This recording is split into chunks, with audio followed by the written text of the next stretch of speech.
So go ahead and comment down below what video you'd like to see us do next week. Just like this one, we'll go ahead and take the best topic and do a deep dive on whatever you guys want to know about that. Go over all the frequently asked questions and make sure you guys understand everything, all the ins and outs of that topic, just like this one.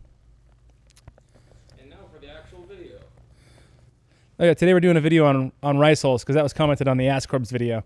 So let's do a breakdown of everything you need to know about rice hulls, how to use them, and what all we get asked about them. Let's start out with why we use rice hulls and who most commonly can benefit from them. First of all, the majority of all grain brewers that use rice hulls do so to increase mash efficiency or to prevent what's called stuck sparges. Stuck sparges are when your water can't flow through your grains, and so instead of being able to drain through your mash tun, they get stuck. Rice hulls, what they do is they will actually act as a puffing agent. They'll spread the space between your grains out so that water can always go through them. Now, there's a number of other ways to prevent stuck sparges, but rice hulls are one common thing that will increase efficiency in almost all brew days, and so we recommend that most people do them if they're doing an all-grain brew. When it comes to who needs the most, that's going to be anybody that has a mash tun that is more vertical than it is wide. The more vertical space you have to go through, the more chances there are that there is going to be an area where the grain and gums in the grain compact to a point where they stop the water from running through, or they channel the water in a way that makes it so that you miss a lot of sugars as the water drains through the grain bed. Rice hulls, however, will increase efficiency for any shape of mash tun, even if it's horizontal, and even for those of you who are using brew in a bag. It's especially important if you're using brew in a bag and you stir through your mash bag to use rice hulls. That way you get perfect flow and you can actually maximize the sugars that come off the grains.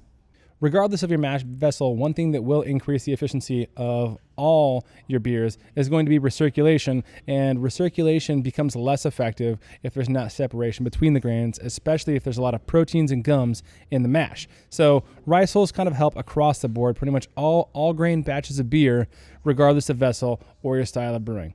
The one exception is if you are a super batch sparger who stirs your grain a lot in between each batch. Now, one of the questions I get asked about rice hulls is about usage, and the best way to use your rice hulls per 5-gallon batch, and I'm sorry, I don't know the metric for this, I think 5 gallons is about 19 liters, is going to be between a half pound and a pound. And honestly, a half pound is pretty good for most batches. That half pound is going to be like a quarter of a kilogram for those of you in the European world. But that's kind of the usage for everything across the board. If you have a really, really gummy mash with a lot of adjuncts, heavy oats, heavy flaked wheats, then you might want to go towards that pound. But for most batches, just as a standard usage, because there are husks and grains, that half a pound per 5 gallons is pretty good for most batches. One of the most commonly asked questions I get about rice hulls is it necessary to pre-rinse the rice hulls before adding them to the grains? Do they add any sort of flavor? The answer is no, they don't add any flavor, and across a lot of tests, I've gotten no difference between rinsing the rice hulls and not rinsing the rice hulls before usage. And so you can add them directly to all your grist, mix them in, and then go right into your mash. What can you expect off of adding rice hulls to your mash? Well, you can expect a little bit of boost in efficiency, which means that you can scale back your base grains and get the same alcohol percentage. When it comes to scaling with efficiency, that is a whole nother topic. If you want me to go into that, please comment that below.